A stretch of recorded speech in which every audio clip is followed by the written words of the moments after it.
What are the biggest challenges that you're facing right now, whether it's short term or long term, as you look to the future? Well, I think to answer that question, I'll talk externally and then internally. Externally, equal and equitable funding. I think Governor Whitmer and the current legislature has made strides in improving per pupil funding, increasing more grant funding, concentrating funding on at-risk students. That has helped, but we're still talking about a formula that's outdated and unequal. And I think that it has to be solved. We cannot go to another conference. We can't get another report about Michigan funding still being inadequate when it comes to public education. So not only is the funding generally still low when you look at comparison to 50 states, but it's still unequal.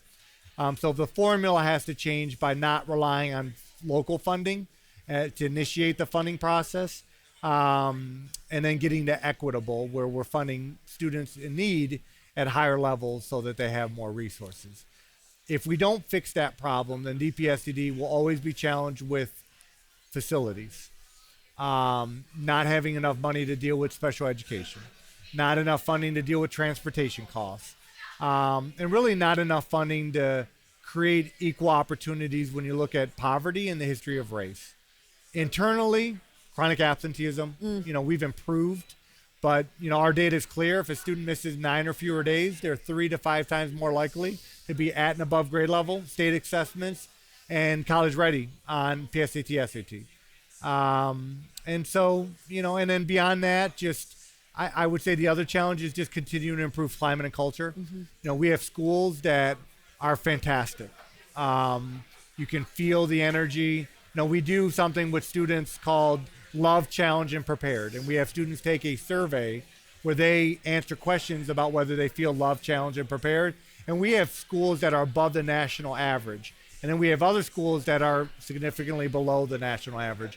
And it's just chipping away on getting the right leader, developing the right future leaders, recruiting and retaining teachers to make every school where students feel loved, challenged, and prepared above the national average. And that doesn't happen overnight, so that's why the sustainability, I think, in my leadership and the board's leadership is important, so you can just chip away at the problem and scale excellence. You made some news this month. You sent a letter to Governor Whitmer, Mayor Duggan, some other state and city officials.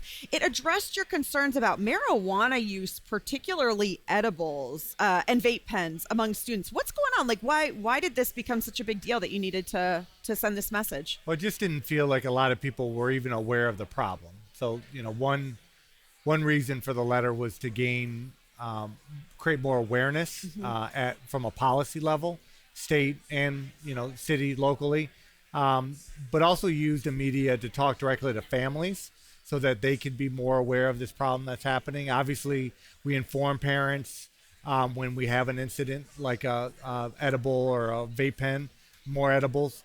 So the feedback has been positive that parents have greater awareness of the problem. Talk to the governor's staff and some city council members about maybe rethinking the state law around marijuana and maybe thinking differently about ordinances. But in DPSCD, we're definitely supportive of the legalization of marijuana. I think it's just about evolving and understanding what are the new challenges that were created with legalization. And I think maybe the letter sparked more different conversations and greater awareness about what we could do differently moving forward.